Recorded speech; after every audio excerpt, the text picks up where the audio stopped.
नमस्कार, India time में आपका बहुत बहुत स्वागत है। मेरा नाम है अंकित त्यागी। इस वक्त आप एनडीटीवी इंडिया के साथ हैं। उड़ीसा में आज 2 दिन की भव्य जगन्नाथ यात्रा की शुरुआत हुई। यात्रा में शामिल होने के लिए लाखों की संख्या में देश विदेश से श्रद्धालु यहां पहुंचे। इस दौरान इस भीड़ को संभालने की सबसे बड़ी चुनौती, और इस चुनौती के बीच में भीड़ में एक जगह पर अचानक अफरा तफरी मच गई, जिसके कारण एक शख्स की दम घुटने से मौत हो गई। कई लोग घायल भी हुए। इन तस्वीरों से आप देख सकते हैं कि कई लोगों को भीड़ में फंसने के कारण सांस लेने में तकलीफ होने लगी। एक शख्स की दम घुटने से मौत हो गई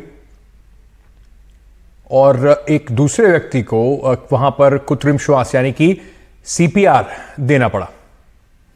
लाखों की संख्या में लोग वहां मौजूद हैं। अभी वो आपको तस्वीरें भी दिखाएंगे कि कितनी बड़ी संख्या में, ये देखिए, ये कितनी बड़ी संख्या में एक थोड़ी छोटी सी जगह पर मतलब इतनी इस जगह के ऊपर कितने सारे लोग यहां पर मौजूद हैं, और इसी कारण से कई लोगों को यहां पर परेशानियों का सामना करना पड़ रहा है।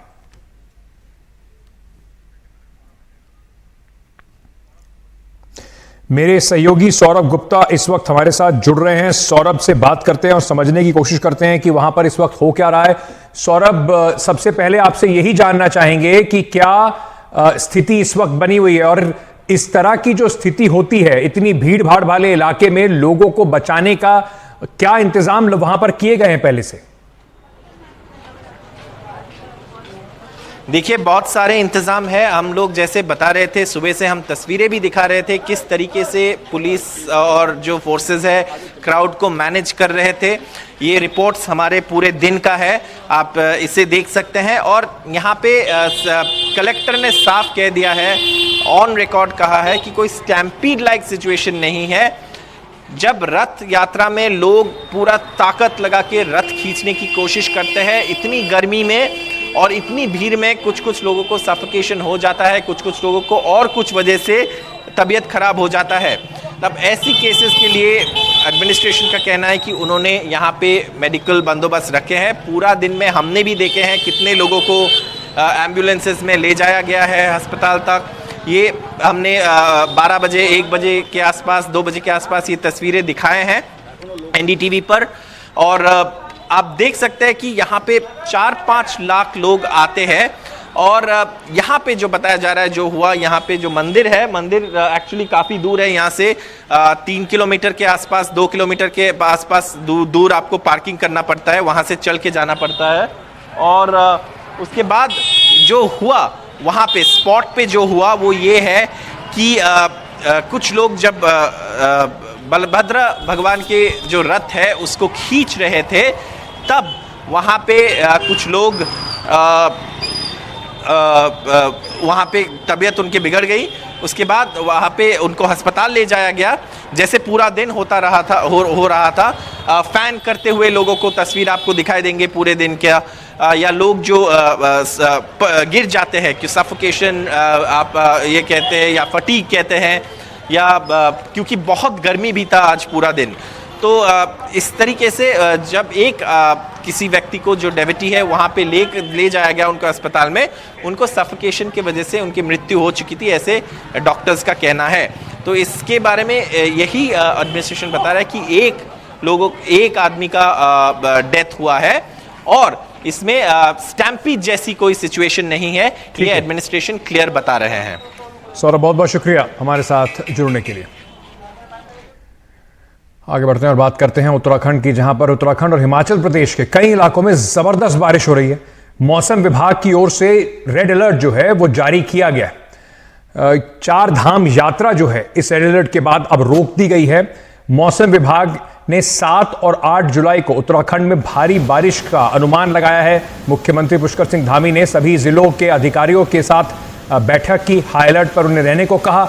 उत्तराखंड के हल्द्वानी में भी भारी बारिश के बाद नदी उफान पर है। हल्द्वानी में ऐसे ही उफनते नाले को पार करने की कोशिश में 2 बाइक सवार युवक बह गए, हालांकि दोनों को जद्दोजहद के बाद बचा लिया गया।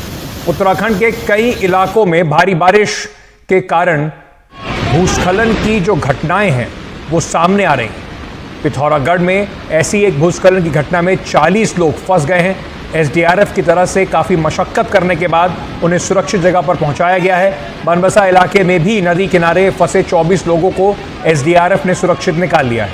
वहीं हिमाचल प्रदेश के शिमला में भारी बारिश के चलते भूस्खलन हुआ है और इस वक्त जो नेशनल हाईवे है 707 उसको बंद कर दिया गया है।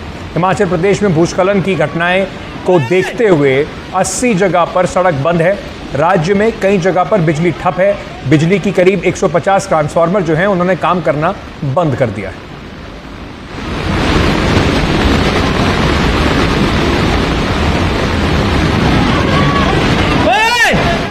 पर्वतीय इलाकों में भारी बारिश के चलते तराई के जो इलाके हैं वहां पर नदियां जो हैं टदबान तोड़कर बहने लगी।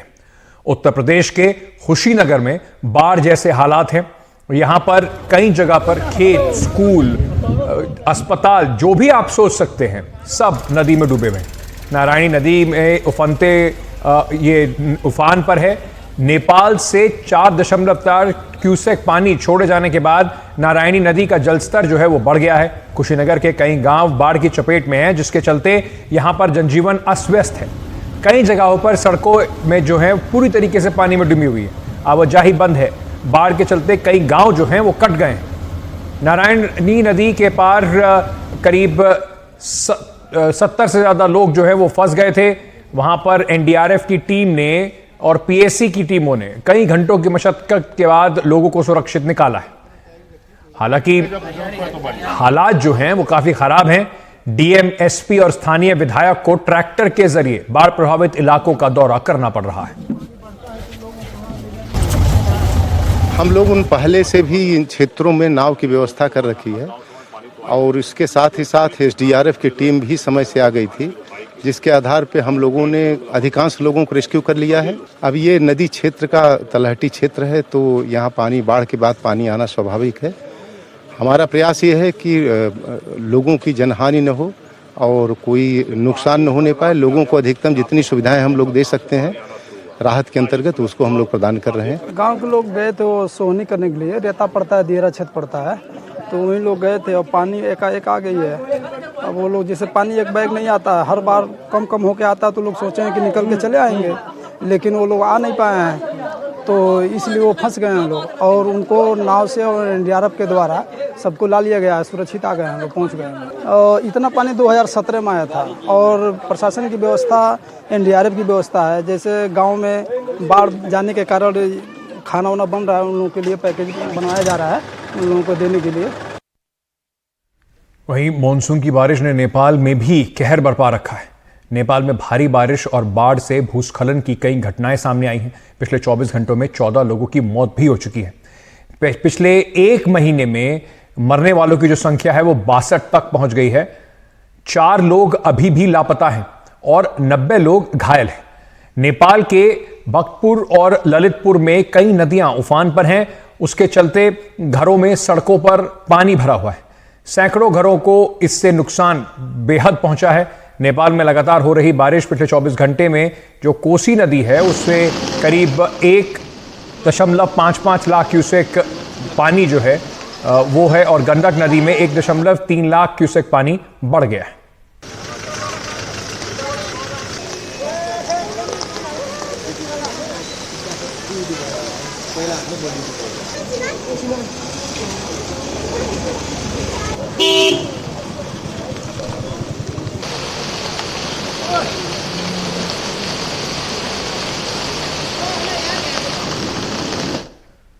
महाराष्ट्र में एक और हिट एंड रन केस जो है वो सामने आया है। मुंबई के वर्ली इलाके में रविवार तड़के एक तेज रफ्तार लग्जरी कार ने एक पति पत्नी को टक्कर मार दी, जिसमें पति की घटना में वो काफी घायल हो गए जबकि महिला की मौत हो गई।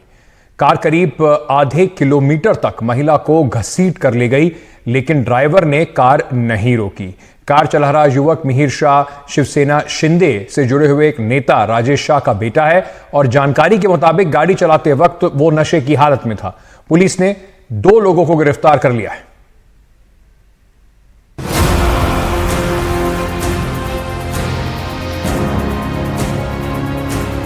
मुंबई के वर्ली इलाके में रविवार सुबह 5:30 बजे एक तेज रफ्तार BMW गाड़ी का कहर दिखा। सुबह सवेरे मछली खरीदने निकले एक दंपत्ति को वर्ली के अट्रिया मॉल के पास एक गाड़ी ने टक्कर मार दी।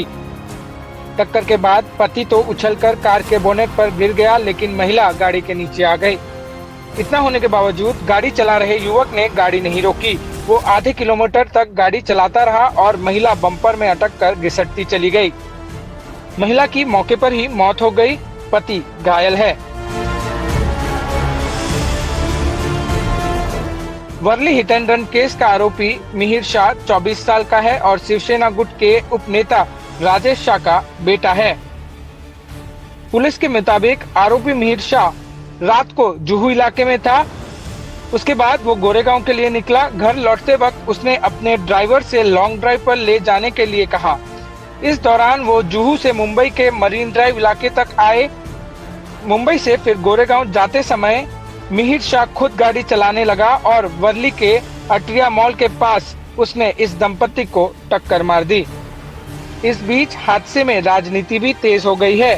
हादसे के बाद वर्ली के विधायक और शिवसेना यूबीटी नेता आदित्य ठाकरे पुलिस स्टेशन पहुंचे। उन्होंने हादसे में घायल व्यक्ति से भी मुलाकात की। जो घटना हुई बहुत ही एक दर्द देने वाली बात है। खुद की आंखों के सामने अपनी उनकी बीवी जो है वो घसीटी लेके गई और सबसे इम्पोर्टेंट चीज़ यही, सबसे महत्वपूर्ण बात यही है कि ये सब सीसीटीवी पे आ गया है। अभी जांच इसी पे है। वो जो चालक था उसे ढूंढ रहे हैं। मेरी ये अपेक्षा रहे कि जल्द से जल्द उसे काबिज किया जाए और जेल की सजा दी जाए। मैं इसको पॉलिटिकल रंग नहीं देना चाहता। मैं यही अपेक्षा करूंगा कि जो भी सरकार है वो यहाँ कोई फ़ोन ना करे। अगर फ़ोन कोई करे तो उसको जल्द से जल्द पकड़ने की बात करे, कोई राहत देने की बात ना करे। इस बीच महाराष्ट्र के मुख्यमंत्री एकनाथ शिंदे ने भी इस हिट एंड रन केस की निंदा की है और दावा किया है दोषी को बख्शा नहीं जाएगा। तो मुंबई में हिट एंड रन का जो घटना जो हुई है बहुत ही दुर्भाग्यपूर्ण है, दुखद है और मैंने पुलिस के साथ बात की है, मेरी बातचीत हुई है। इसमें कोई भी हो उसको एक नज़रिए से देखा जाएगा, किसी को भी बख्शा नहीं जाएगा। कानूनी कार्रवाई जो है वो सख्त की जाएगी नियम के अनुसार। तो जो भी हो कानून के सामने सब बराबर है। पुणे कार दुर्घटना मामला अभी पूरी तरीके से शांत भी नहीं हुआ था कि मुंबई के वर्ली इलाके में एक और हिट एंड रन का दर्दनाक मामला सामने आया है। इस मामले में एक महिला ने अपनी जान गंवा दी और आरोपी कार चालक वहीं से फरार भी हो गया। अब सवाल ये खड़े हो रहे हैं कि क्या महाराष्ट्र में कानून का डर खत्म हो गया है? कैमरामैन सचिन सावंत के साथ पारस दामा, एनडीटीवी इंडिया, मुंबई।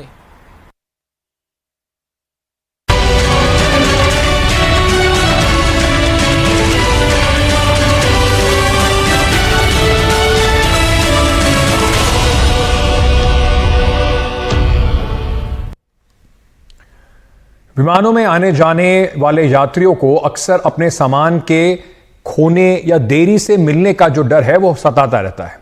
ऐसी ही एक शिकायत लोकल सर्कल के फाउंडर सचिन तपारिया ने की है। सचिन तपारिया ने एयर इंडिया पर अपने भाई सिद्धार्थ तपारिया के चेक्ड इन लगेज को पहुंचाने में 100 घंटे की देरी का आरोप लगाया है। सचिन ने कहा कि सोशल मीडिया के जरिए उन्होंने जो काफी मशक्कत करने के बाद उनके भाई को अपना जो बैगेज है वो मिल गया है। इस घटना पर एयर इंडिया ने प्रतिक्रिया जताते हुए कहा है कि उन्हें इस असुविधा के लिए बहुत अफसोस है और इस मामले में ज्यादा जानकारी के लिए खुद सचिन तपारिया हमारे साथ इस वक्त जुड़ रहे हैं। सचिन, बहुत बहुत शुक्रिया आपका हमारे साथ जुड़ने के लिए। सबसे पहले मैं समझना चाहता हूं कि ये एयर इंडिया जब प्राइवेटाइज हुआ, जब टाटा के पास गया तो लोगों को उम्मीद थी कि सब कुछ बिल्कुल बदल जाएगा, मतलब आपको बहुत बढ़िया सुविधाएं मिलेंगी। लेकिन जिस तरीके से सोशल मीडिया पे हर दिन और जो अब आपके साथ भी हुआ है, ये सब शिकायतें देखकर लगता है कि कुछ खास बदला नहीं है बल्कि बद से बदतर होता जा रहा है। बिल्कुल सही कहा आपने अंकित। हमने लोकल सर्कल्स ने लगभग 3 महीने पहले एक नेशनल सर्वेक्षण किया था जिसमें एयर इंडिया के साथ में जो भी लोगों को दिक्कतें हुई उनके बारे में हमने पूछा था और उसमें 38% लोगों ने ये कहा था कि उनको बैगेज रिलेटेड इश्यूज हुए पिछले 3 साल में, एक बार या एक बार से अधिक। तो ये था सर्वे फरवरी मार्च के महीने का जो हमने किया था और अब हमने उसको साक्षात एक्सपीरियंस किया तो वो एक्सपीरियंस जो था वो काफी खराब था। और एक फ्लाइट जो कि इंटरनेशनल कनेक्शन है, दो एयरलाइन के बीच में है, उसमें एयर इंडिया ने उस सामान को लेना था और उसको दिल्ली पहुंचाना था दोहा से इस केस में। और जब वो सामान नहीं आया, जो कि 2 तारीख को सुबह आना था मेरे छोटे भाई का, तो एयर इंडिया पे जाहिर है हमने कंप्लेंट फाइल करी कि भाई ये बैगेज है और इसको आप अब आज की फ्लाइट में नहीं आया है तो कल की फ्लाइट में आ ही जाएगा और आप इसको डिलीवर करिए, बिकॉज डायरेक्ट फ्लाइट है दोहा से दिल्ली की। और जब वो सामान अगले दिन भी नहीं आया तो हमने थोड़ा इसके बारे में जानकारी उठाना शुरू किया, देखना शुरू किया। लकीली वो बैगेज के अंदर में एप्पल के एयर टैग्स थे, बिकॉज ये लोग यूएस से ट्रेवल कर रहे थे। तो वो टैग से हमको लोकेशन पता चली बैग की कि बैग अभी भी दोहा में ही है 3 तारीख को। तब हमने एयर इंडिया को कंप्लेंट करी ऑनलाइन और उसमें उनके कुछ एग्जीक्यूटिव्स को टैग करते हुए। तो एयर इंडिया का रिस्पांस आया कि हम जो एयरलाइन है जिसने हमें बैग देना था उसने हमें दिया नहीं है और हमने आपकी कंप्लेंट तो ले ली है पर अभी तक कंप्लेंट पे हमने कुछ किया नहीं है, तो हम आज इसको कोशिश करते हैं करने की। तो हमने कहा ठीक है जी, करिए आप कोशिश। 3 तारीख को नहीं आया तो 4 तारीख की सुबह अब होपफुली सामान आ जाएगा। 4 को भी जब सामान नहीं आया तो हमने कहा कि भाई देखा जाए क्या है। तब पता चला कि सामान दिल्ली पहुंच गया है लेकिन अभी तक डिलीवर नहीं हुआ है। दिल्ली में आके फिर एयर इंडिया ने उस सामान को खो दिया। उनको मालूम था 3 बैग्स कौन से हैं, उनका टैग नंबर था और एयर इंडिया को वो लिटरली उसको लोकेट करने में खुद ही के सेटअप में दिल्ली जैसे शहर में जहां उनका हब है वो सामान को ढूंढ नहीं पाए। और 4 तारीख का पूरा दिन, 5 तारीख का पूरा दिन और 6 तारीख को दोपहर में 100 घंटे 104 घंटे बाद वो सामान को उन्होंने डिलीवर किया। और कहीं भी किसी भी तरह की ट्रैकिंग नहीं है, कोई सिस्टम ऑटोमेशन नहीं था। बस ऐसा था कि आप उस इशू को एस्केलेट कर रहे हैं और एग्जीक्यूटिव्स को टैग कर रहे हैं तो एक सोशल मीडिया टीम से कोई आपको फोन करेगा जी, और फिर ऑनलाइन पोस्ट करेगा कि देखिए हमने आपसे बात कर ली है, दिखाने के लिए तो ये जो है पूरा सिस्टम जो है इसके ओवरहॉल की जरूरत है। और वही बात हमने एस्केलेट करी है नए एविएशन मिनिस्टर को भी और डीजीसीए को भी, ताकि इसमें कुछ सिस्टेमिक रिफॉर्म हो। ये वन ऑफ्स नहीं तो होते ही रहेंगे हमारे। खुद जो सर्वे आपने किया था फरवरी मार्च में, उस सर्वे के सैंपल आप खुद बन गए अब जिस तरीके से ये पूरी घटना हुई है। मैं अंत में जाने से पहले आपसे बस एक सवाल और पूछना चाहता हूं। एक तो थी परेशानी की बैग मिला नहीं, उसको ढूंढने में इतना समय लगा। क्या जो कस्टमर रिस्पॉन्स था वो कुछ अश्योरिंग था, वो कुछ ऐसा था कि आपको लगे कि चलिए कोशिश तो ये लोग कर रहे हैं, या बिल्कुल ऐसा था कि इनको फर्क ही नहीं पड़ता है? देखिए ऐसा नहीं था कि हमें लगा हो कि इनको फर्क ही नहीं पड़ता है, पर जब एक सिस्टम काम नहीं करता तो जो एश्योरेंस भी आपको मिलता है वो वाइल इट इज काइंडली वो डिलीवर किया गया, वो ऐसा लग रहा था कि उनको बात समझ में आ रही है। पर अगर सिस्टम ही काम नहीं करेगा तो एक अच्छा एग्जीक्यूटिव भी उसके बारे में कुछ कर नहीं सकता वहां पे। वो दिक्कत है। तो हमें एयर इंडिया को इसमें जाके इसका डिटेल्ड रूट कॉज एनालिसिस करना पड़ेगा। अभी हम RFID, artificial intelligence, internet tracking, robotics की जनरेशन में आ गए हैं। बिल्कुल। और ऐसा लगता है कि एयर इंडिया का सिस्टम अभी भी वही 1970s और 80s वाला है। महाराजा अभी भी ऐसा लग रहा है कि पाषाण काल में जी रहे हैं। महाराजा को वहां से बाहर निकाल के लाना पड़ेगा, बहुत जरूरी है। देश की शान होती थी एयर इंडिया, प्राइवेटाइज जरूर हो गई हो लेकिन अभी भी लोगों को काफी मेमोरीज हैं एयर इंडिया को लेकर। और कम से कम इस एयरलाइंस का इतना बुरा हाल होते हुए देखना किसी भी भारतीय के लिए सुखद अनुभव तो नहीं होगा।